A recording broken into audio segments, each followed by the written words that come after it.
Bali Adası'ndan herkese selamlar, sevgiler. Şu anda Singaraja bölgesindeyim. Bali'de, benim de yaşadığım bölgede. Emircan geldi, ailesiyle birlikte geldi. Bali'ye yerleşme gibi bir niyeti var. Kısaca kendisini tanıyacağız. Ve şu anda benim burada tuttuğum bir arsa var. Burayı göstereceğim sizlere.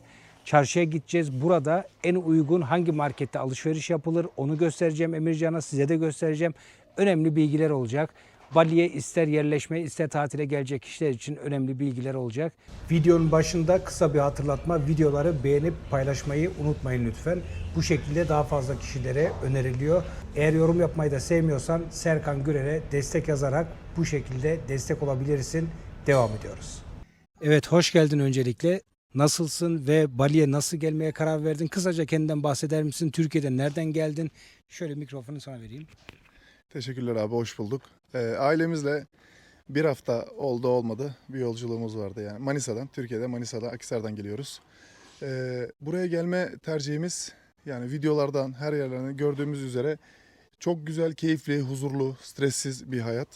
Ya burada da yaşamayı düşünüyoruz artık Allah nasip ederse yani yaşam tarzımızla uygun bir yer geldi. İlk yol yorgunluğu tabii üzerimizde bizim yol yorgunluğu yani vesaire yaşadığımız çile maceralar bayağı güzel bir maceralar yaşadık yani. Onlar da tabii buraya gelince artık yerleştikten sonra hafif hafif yerleştikten sonra biraz daha üzerimizden o stresi rahatlığı attık. İnşallah nasipse yerleşimimizi alacağız. Yani burada rahat bir yaşam için ya sen de sağ olsun yardımcı oldun abi burada bize. Yani alıştıktan sonra daha da güzel olacağına inanıyorum. Çünkü etraf gerçekten çok güzel, çok hoşumuza gitti. Yani ailem de şu an mutlu. Mesela pazara gittiler senin eşinle beraber. Rahatlar şu anda. Yani bu şekilde abi şu an. Daha gelişme başladıkça, inşallah alıştıkça daha da düzene girecek hayatımız burada. Sağ ol. Evet, dediğim üzere ailesiyle geldi. Şimdi eşi ve çocuğu, bir de 2 yaşında çok tatlı bir de çocuğu var, kızı var. Benim eşimle birlikte çarşıya gittiler. Alışveriş ve biraz da tabii buraları tanıma, görme. Biz de hem burada şu anda bu tuttuğumuz arsayı göstermeye geldim. Aynı zamanda da çarşıya ineceğiz birazdan. Kendileri, şöyle kısaca bahsedeyim ben. Gel içeri geçelim. Kendileri Jakarta'ya uçtu. Jakarta'dan tren yolculuğuyla Surabaya değil mi? Surabaya tarafına evet. Surabaya tarafına gittiler. Ondan sonra daha sonra işte bilmedikleri için tren yolculuğu bayağı zor geçmiş. Ondan sonra oradan otobüsle buraya geldi. Bayağı bir macera yaşadılar. Taksiyle geldik evet. Evet, bu arada benim burada Singaraj'da açtığım evlerden bir tanesini kiraladılar.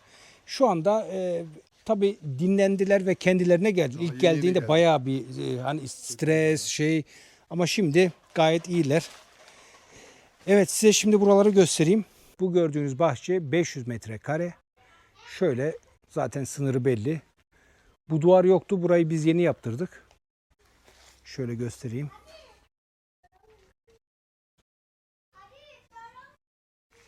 Evet, burada neler ektik? Şöyle kısaca size bahsedeyim.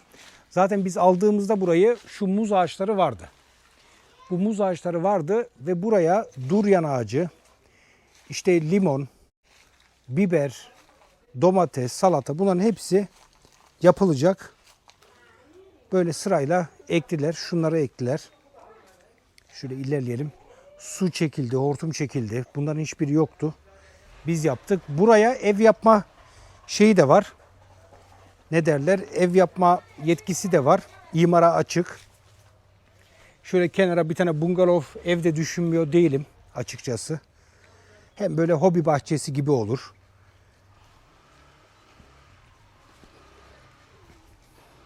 Şu galiba duryan. Burayla eşim ve kayınbaba ilgileniyor daha çok. Bayağı severek de yapıyorlar. Bak burada yine ekle. Bunları hepsini kendileri ekti. Bir tanesi tutmadı galiba şu. Buraya tekrar ekecekler. Böyle bir bahçe. Şunu da söyleyebilirim. Bakın burada diğer bölgeleri bilmiyorum ama Singaraja bölgesinde gerçekten bu 500 metrekareyi biz 15 yıllığına sadece 5.000 dolar gibi bir rakama tuttu. Düşer yani, çok iyi değil mi ya? 5.000 dolar 15 yıl senin.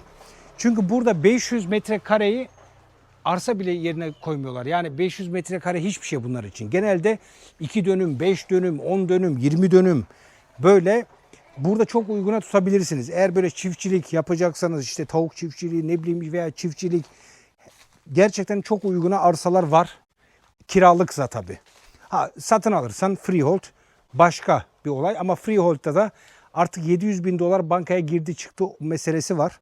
O yüzden leasehold olarak daha mantıklı şu anda. Şu andaki sistemde böyle. Evet, burayı size göstermek istedim kısaca. Şöyle bir arsa daha var. Şöyle göstereyim size. Bir saniye bakayım. Hello. Şu gördüğünüz duvar yoktu. Burayı komple yeni bitirdik. Şöyle göstereyim.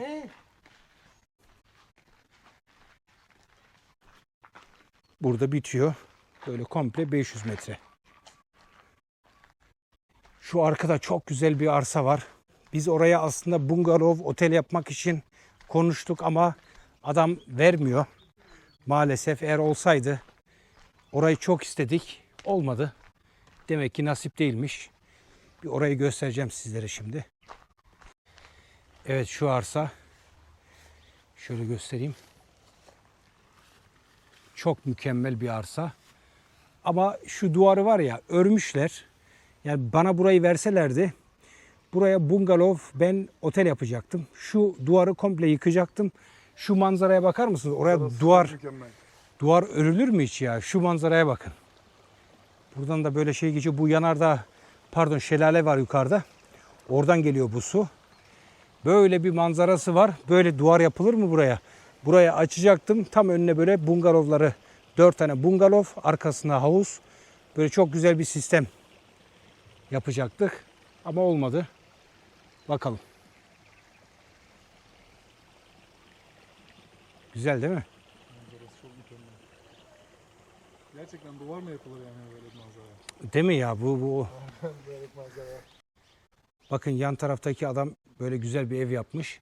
Ama o da şu ön tarafta duvarı kapatmış ya. Ben olsam şu duvarı açarım o manzaraya karşı.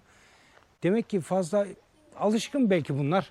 Hani onlar için o belki normal geliyor ama bize çok güzel geliyor. Ben öyle bir manzaraya karşı düşünsene. Çok daha güzel olur yani.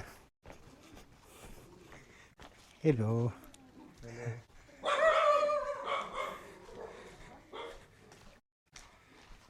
Şöyle değişik bir ev kapısı yapmışlar, bir tapınak gibi.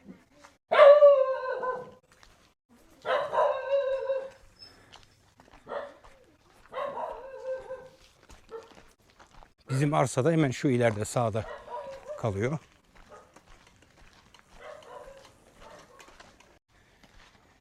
Evet, benim motor da bu. Tabii sürekli yeni aboneler geliyor. O yüzden şöyle kısaca tekrar göstereyim. Bu Honda ADV, bu 160'lık. Bunun bir büyüğünü almayı da düşünüyoruz. Bayağı, ama 2 kat fiyatı. Bayağı pahalı. Bakalım duruma göre. Şimdi çarşıya yola çıkıyoruz.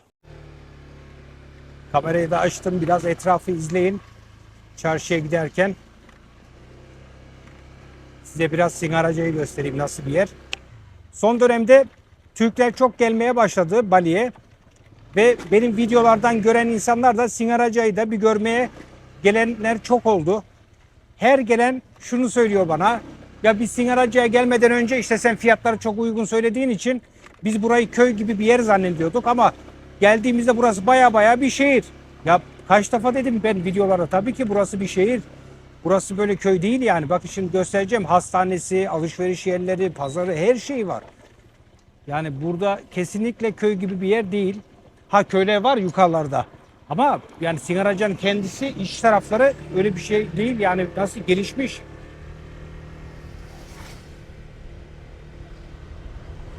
Burası benim de yaşadığım bir sokak. Bura. Benim kiraladığım evler de burada. Bu sokakta.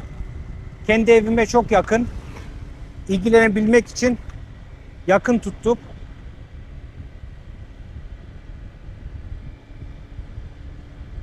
Şöyle etrafı izlerken çarşıya doğru inelim.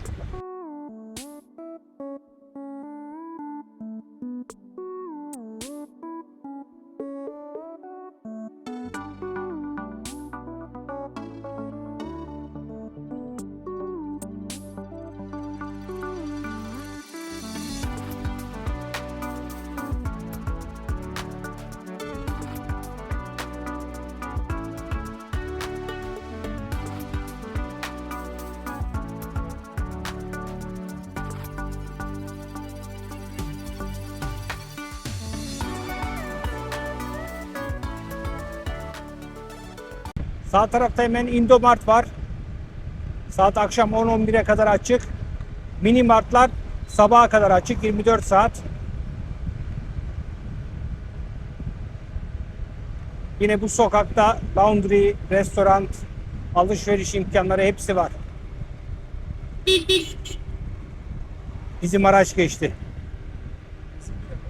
Evet.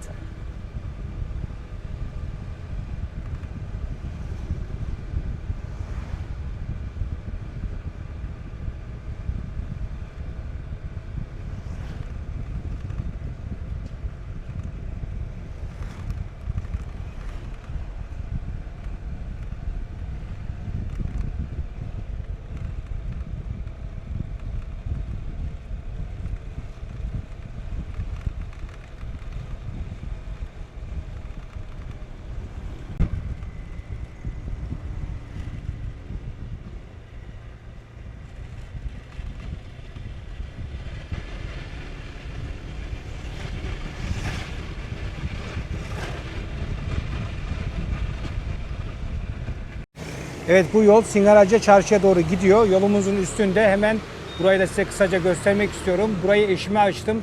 Biz işletiyoruz. Masaj salonu. Şöyle içeriği göstereyim sizlere. Hello. Evet, böyle 2 tane yatak. Aynı zamanda saç bakım da yapılıyor burada. Burada da manikür ve pedikür yapılıyor. Kısaca burayı da göstermek istedim size. Claudia Spa, eğer Google Map'e yazarsanız, Singaraca'ya gelirseniz, masaj yaptırmak isterseniz gerçekten profesyonel, güzel masaj. Thank you. Güzel masaj yaptırabilirsiniz. Şimdi bazıları yorumlarda görüyorum, ya işte kendi reklamını yapıyorsun. Tabii ki kendi reklamını da yapacağım. Tamam mı? Yani burayı da göstereceğim. Eğer bu izleyenler arasında biliyorum beni seven ve destekleyen bir sürü insanlar da var. Yani bunu bu şekilde kıskanarak efendim niye kendi reklamını yapıyorsun veya gösteriyorsun gibi bazı yorumlar geliyor. Lafım size, o zaman izleme. Yani bu kadar eğer zoruna gidiyorsa kendi yerimi göstermem, izleme o zaman. Ama tabii ki beni seven ve destekleyen bir sürü güzel insanlar da var. Hepinize buradan selam olsun. Güzel kalpli insanlara buradan selam olsun. Kötü kalplilerin canı cehenneme. Şöyle de göstereyim. Güner abi. Güner abi. Güner abi. Evet, burayı da böyle göstermiş oldum. Burayı göstereyim sizlere.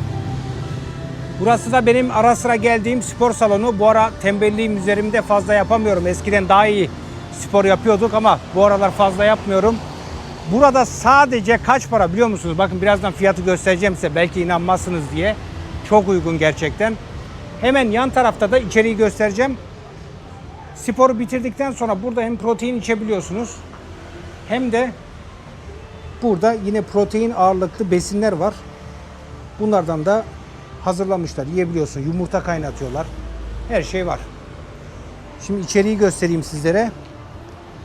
Kısa bir müzik koyarak içeriği göstereceğim ve daha sonra da size fiyatı göstereceğim. Bakın.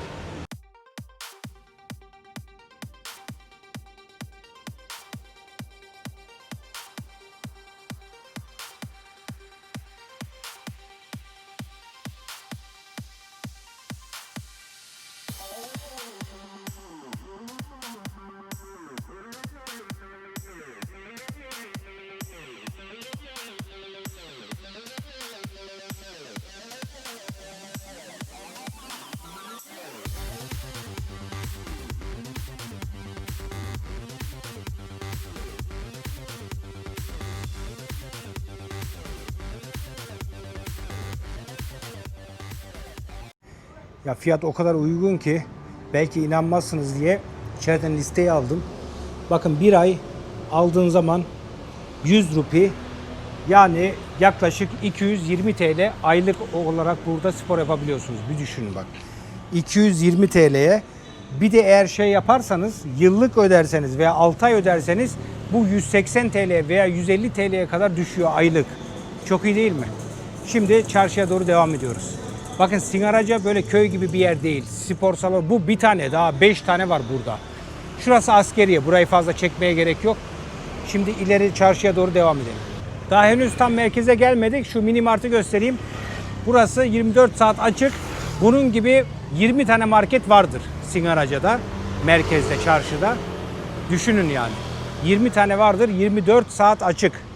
Ha, onun dışında Indomartlar, diğer yerel marketler bir sürü var. Akşam saat 10'da veya 11'de kapanıyorlar. Şuna bak nasıl geziyor.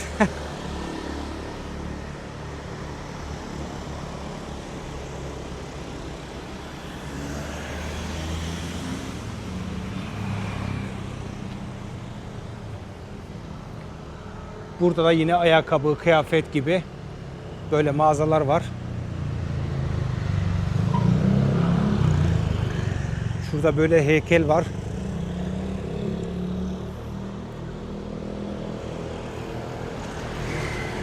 Şu karşıdaki restoranta birçok kez gittim, size de göstereyim. Sevdiğim bir restoran. Burada öyle. Yani buraları gösterme sebebim şu: Singaraca'nın böyle köy gibi yer değil de daha farklı, şehirleşmiş olduğunu göstermeye çalışıyorum aslında. Bakın şöyle geçtiğiniz zaman gayet güzel böyle restoranlar var, kafeler var. Oturup bir şeyler içebiliyorsunuz. Ferah, güzel.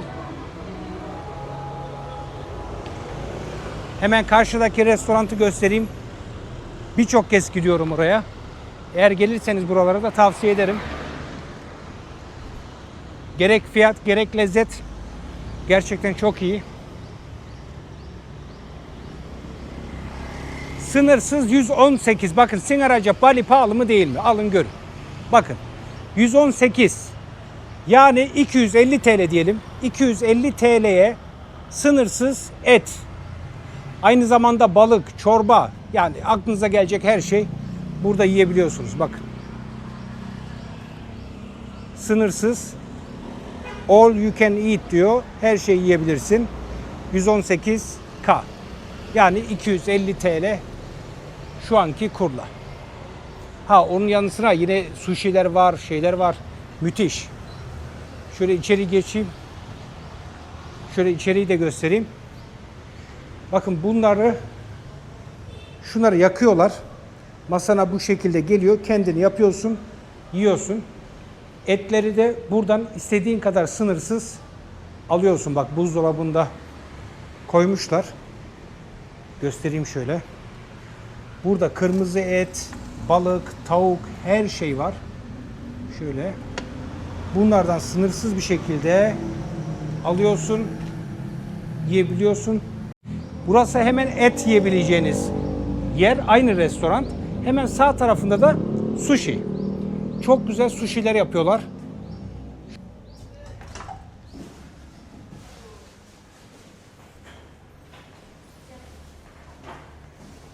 Hello. Bakın böyle çok güzel, tertemiz. Harika sushi'ler yapıyorlar burada. Kesinlikle tavsiye ederim. Fiyatlar da çok uygun. Burada birçok kez ben de yemek yiyorum. Bu arada şöyle karşıya geçeceğim, bir saniye, dikkatli olalım. Bu arada sigarayı bıraktım, 2 hafta oluyor. Yüzümün rengi değişmiş değil mi? Biraz fark ettiniz mi? 2 haftadır sigara içmiyorum ama böyle huylarım var. Ben mesela bir 6 ay içiyorum veya 8 ay içiyorum. O dönem işte stres veya ne bileyim işte bir sebepten dolayı başlıyorum. Daha sonra kafama koyduğum zaman daha önce 3 yıl içmedim, 1 yıl içmedim. Yani böyle yapabiliyorum, bırakabiliyorum diyebileyim. İradem iyidir. Şu anda da 2 hafta oldu ama içmeyeceğim. Çünkü dediğim üzere son dönemde bayağı abarttım, bir paket içiyordum. Bıraktık. Eğer siz de içiyorsanız, bırakabilirseniz, iradeniz güçlüyse tabii bırakmanızı tavsiye ederim. Buradan da kısa bir mesaj olsun. Şimdi Bali'de en uygun markete gidiyoruz. Evet, doğru duydunuz. Singaraca değil. Bali genelinde en uygun markete sizi götürüyorum.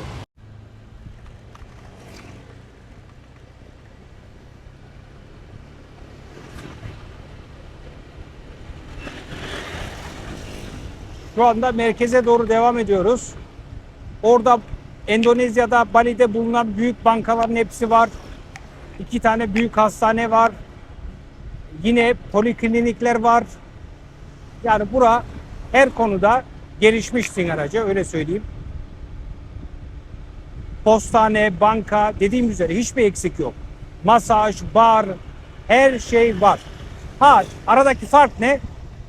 Denpazar'da işte diyelim ki Seminyak'ta 30 tane bar, disko vardır. Burada 3 tane var. Orada merkezde 500 tane masaj salonu vardır. Burada 50 tane var. Yani aradaki fark bu. Bu gördüğünüz devasa yer büyük bir pazar alanı.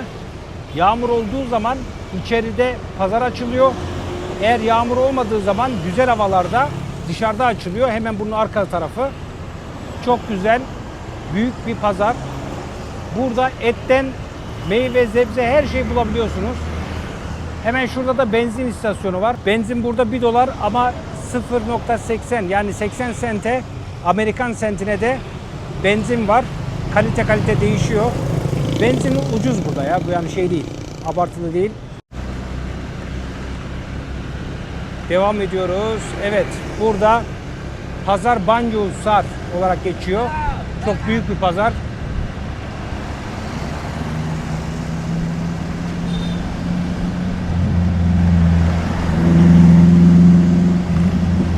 Yine burada motor alacak kişiler için veya burada bakın Mitsubishi'nin bayisi var, araç satıyorlar. Suzuki bayi var. Toyota var. Aynı şekilde eğer motor alacaksanız Honda, Yamaha, bütün bayiler burada var.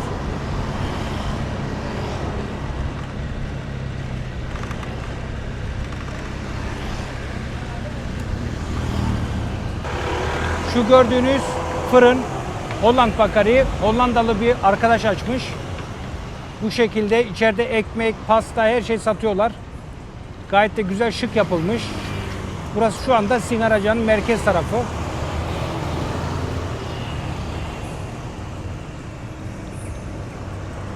Karşısında da böyle laundry var. Elbise yıkama yerleri. Burada koltuk veya tamir, eski malzemeleri, mobilyaları tamir eden usta. Evet, iddialıyım. Bali genelinde en uygun market arkamda duran Hakiki Market. Doğru duydunuz. Buradan kim alışveriş yapıyor? Yerliler alışveriş yapıyor.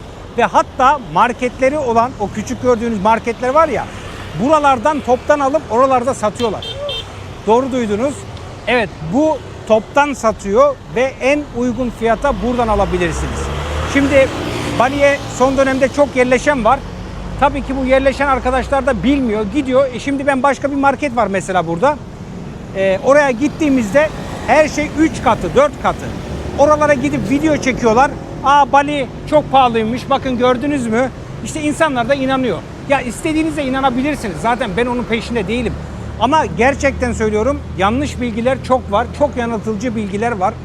Şu anda bulunduğum bu Hakiki Market, mesela şunu da söyleyeyim size. Denpazar bölgesinde yok. Kuta'da yok. Seminyak'ta yok. Canggu'da yok. Neden? Oralarda açılmaz çünkü turistik yerler. Turistler hep burayı öğrenir, oraya gider ucuz alır diye oraları açmıyorlar.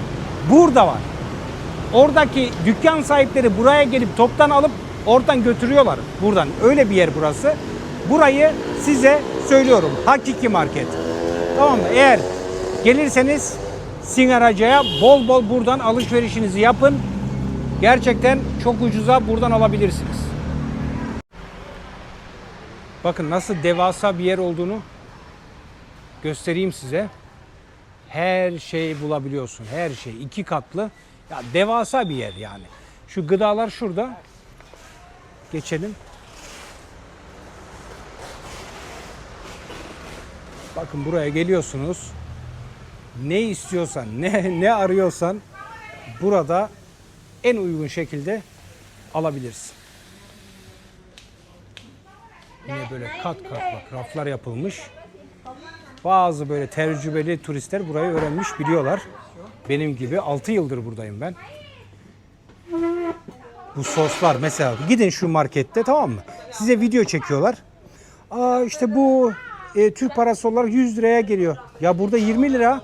Burayı niye göstermiyorsun? Niye? Bilmiyorsun çünkü. Bilmedikleri için Size pahalı yerleri gösteriyorlar. Siz de inanıyorsunuz. İnanan inansın. Ne yapayım? Tutup herkesi ikna edecek ve herkesi inandıracak halim yok. Alın gösteriyorum size işte. Burası toptancı yer. İşte en ucuz buradan alıyorsun. Marketçiler bile gelip buradan alıyor. Daha ne anlatayım ben size? Daha ne yapayım? Daha ne yapayım? Elimden gelen bu. Anlatıyorum işte. Al. Falan yok öbür marketlerde bakalım. Buyurun. Şu makarnalar çeşit çeşit, marka marka, hangisini istersen. Alacak mısın? Öbür marketlerde yok. Al buraya hazır gelmişken al, motora atarız. Arkadaş da bir şeyler alıyor buradan şimdi. Hem diğer marketlerde dediği gibi az önce de dedi arkadaş bir çeşit buluyorsun. Burada çeşit çeşit. Hangisini istersen baksana dolu. Yoğurtların çeşitleri var abi. Var. Süper fantastik abi burası. Kuru yemiş var. Ben de kuru yemiş alacağım da nerede onu bir bulabilsek.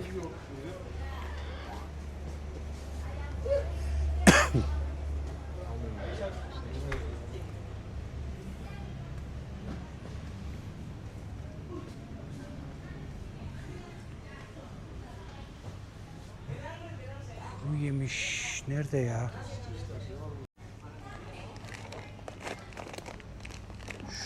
Şöyle karışık. Kuru yemiş de burada var. Çok güzel.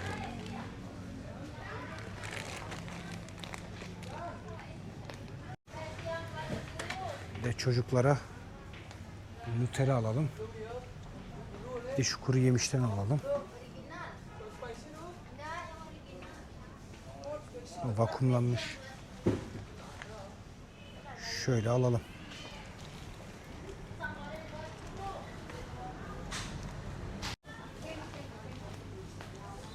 Şöyle genel olarak göstereyim size.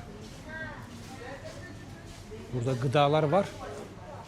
Bak çok büyük. Bir de sol tarafa devam ettiğiniz zaman burada da diğer böyle restoranlarda işte kullanılabilir işte plastik bardaklar, tabaklar. Burada da her şey var. Pirinç alabiliyorsun 20 kilo, 30 kilo. Şunlar bak. Şunlar mesela buranın pirinçleri var. Böyle alabiliyorsun. Bir sürü malzemeler. Yok yani.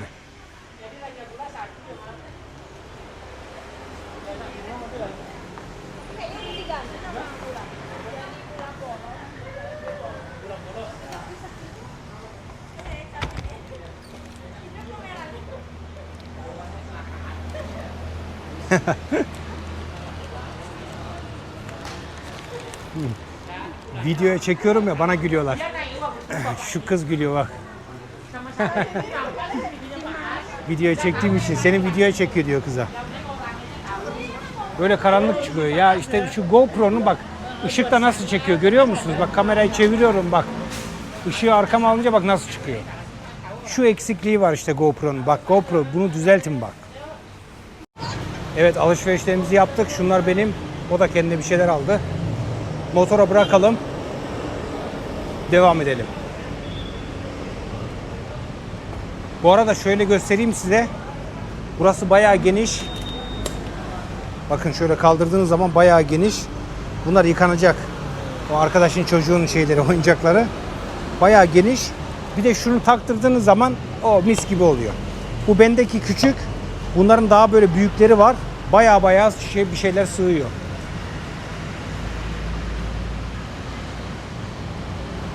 Ortam böyle.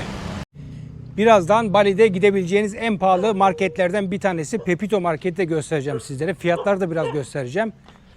Ama burası Lofina bölgesi. Sahile çıkıyor. Burayı göstereyim size. Burada barlar var. Yani yine Singaraca'nın bir köy olmadığını ve böyle yerlerinde olduğunu kısaca göstermek istiyorum. Burada barlar var. Yine ana sokakta yine barlar var. Masaj, her şey. Ve aynı zamanda burada şnorkel ve yunus turları da yapılıyor. Zaten buranın en meşhur aktivitesi yunus turlar. Hello. Mesela böyle bar var. Bakın burada içki içebiliyorsunuz. Bir şeyler şey var. Maybe later. Thank you. Arkada yine bir sürü restoranlar var. Motor kiralamak isterseniz veya bisiklet Buralarda kiralıyorlar. Çok pahalı bir şey değil ya. 5-6 dolar, 7 dolara kiralıyorlar.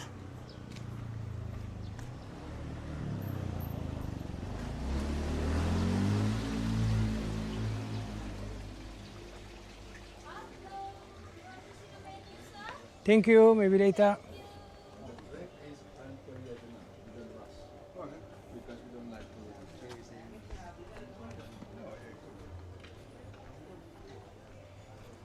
Bakın burası Singaraja, yani Bali'de merkezde ne varsa burada da var. Sadece daha az olarak düşünün.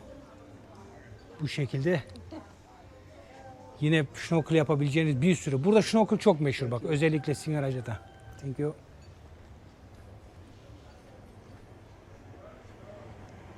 Masaj zaten söylememe gerek yok, her yerde.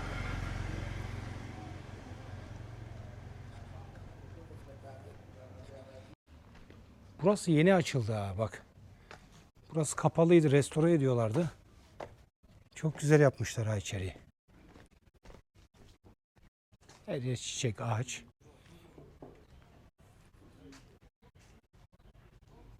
Şöyle Bali evleri. Güzel. Bunların tapınakları böyle.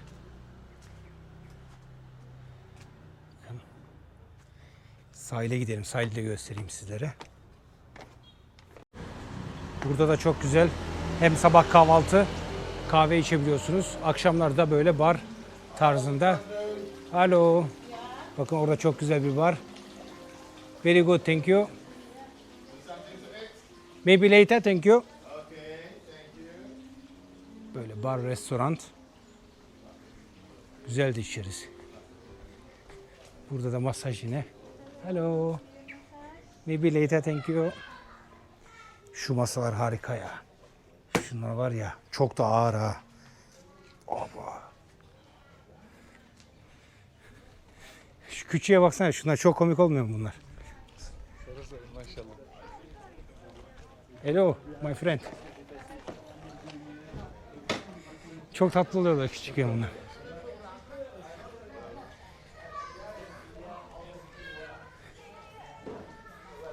Gördüğünüz üzere Singaraja köyünde böyle barlar bile var. Her şey var. Otel bile yapmış adamlar. Yani.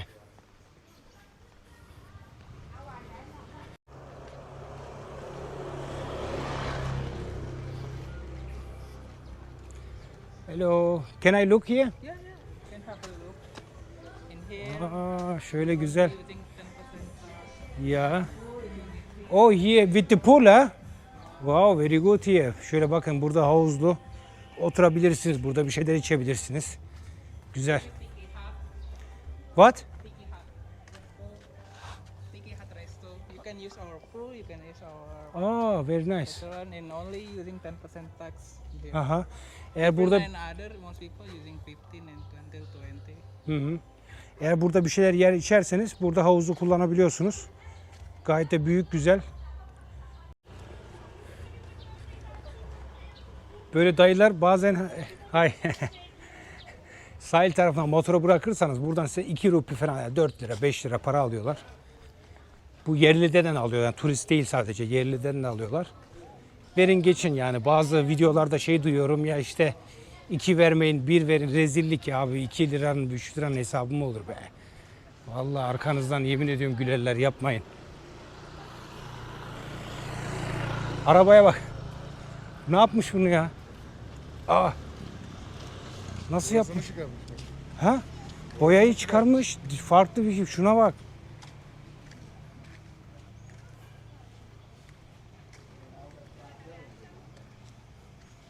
Yes, for sale, my friend. Yeah, very nice. You make this? No, my friend. Ah, It's Corolla. yeah. Çok iyi be.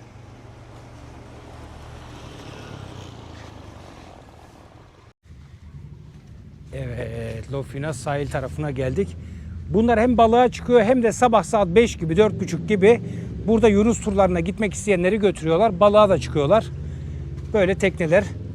Daha büyük tekneler var. Bunlar gece boyunca duruyor denizde. Büyük balıklar avlıyorlar. Bunlar daha çok böyle 4 saat, 5 saat bu şekilde.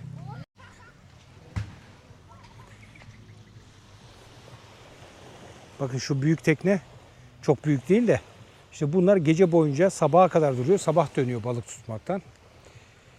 Burayı göstereyim sizlere. Bakın burada oturup bir şeyler yiyebileceğiniz, içebileceğiniz böyle mekanlar var.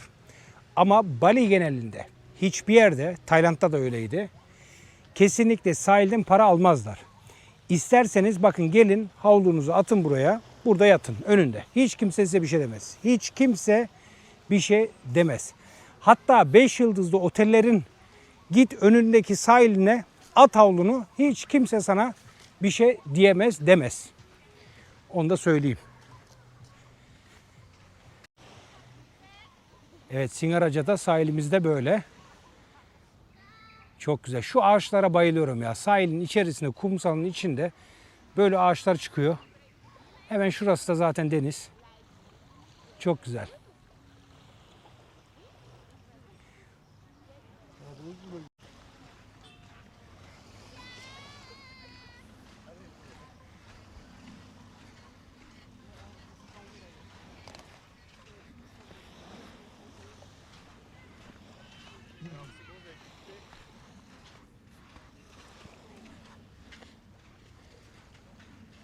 Evet, Lofina Beach.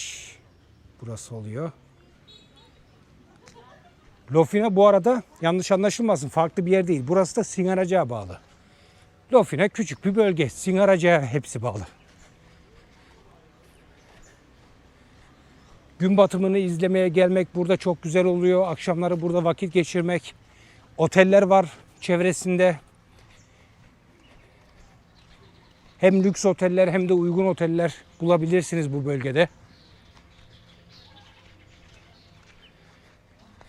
Kısa bir mola. Şimdi burada kahve içeceğiz. Daha sonra diğer markete doğru devam edelim. Şöyle göstereyim kısaca burayı. Çok kaliteli güzel bir kahvesi var buranın.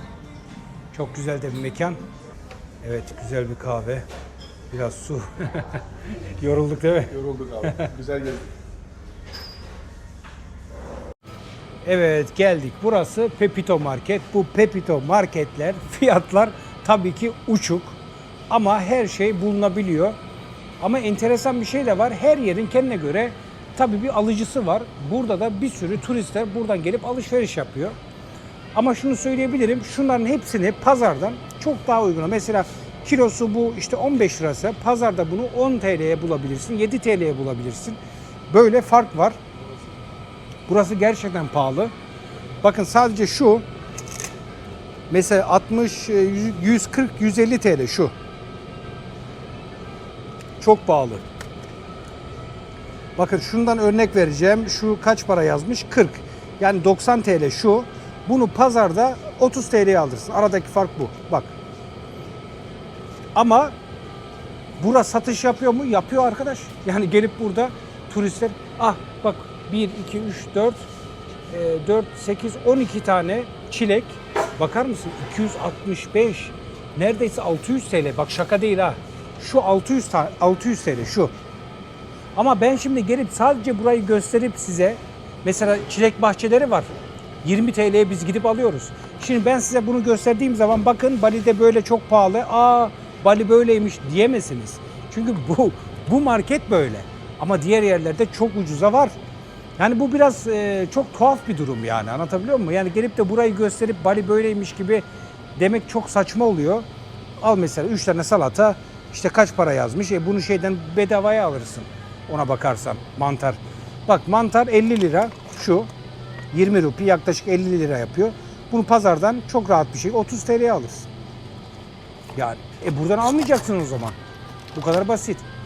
Burada peynirlerin hepsi var. Peynir, yoğurt her şeyi bulabiliyorsunuz. Tereyağı, yağlar burada var. Bu tarz marketlerde ekmek de bulunabiliyor. Yani ekmek hiç yok diyemeyiz. Ama her yerde satılmıyor. Mesela burada çeşit çeşit bu şekilde ekmekler satılıyor. Hatta babet ekmekler bile var. Bakın.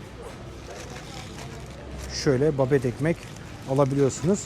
27 yani 50 60 TL şu 60 TL Şu da şu ekmekler ne diyor? 38, 40, 80, 90 TL şu. Pahalı. Ekmek tarzı şeyler burada pahalı. Bakın burada paketlenmiş, çok temiz. Böyle etlerde tabii satılıyor. Bu pek Türkiye'de yiyilmiyor ama böyle tavuk ayakları burada çok sevilir. Burada da bakın yine böyle steak tarzında etler paketlenmiş. Çok temiz, güzel etler alabiliyorsunuz. Bakın 112 şu steak tarzı kaç gram? 200 gram desen. Yani 200-230 lira para yapar. Ben size şunu söyleyeyim. Biz pazardan, Müslüman tezgahlardan 1 kilo eti, kırmızı et 1 kilo eti kaça alıyoruz? 250 TL. Bakın 250 TL. Burada 200 gramı 250 TL. Düşün aradaki farka bak. Böyle. Burada da çeşit çeşit her şey koymuşlar arkadaş. Bütün içkileri bulabiliyorsun ama gel gelelim Türk rakısı yok. Hepsi var ama rakı burada yok.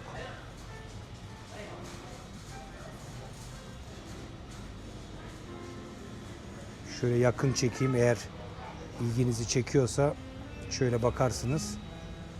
Bilindik markalar, viskiler, fiyatlar şurada yazıyor.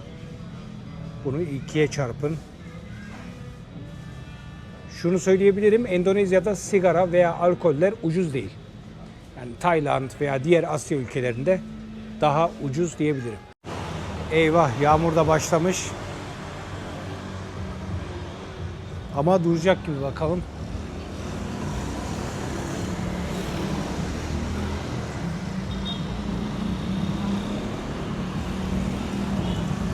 Burası Pepito Market, bak burada yazıyor.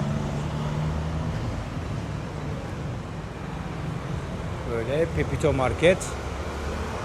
Bu video buraya kadar olsun. Bir sonraki videolarda yine görüşmek üzere. Hepinize Bali Adası'ndan selamlar ve sevgiler.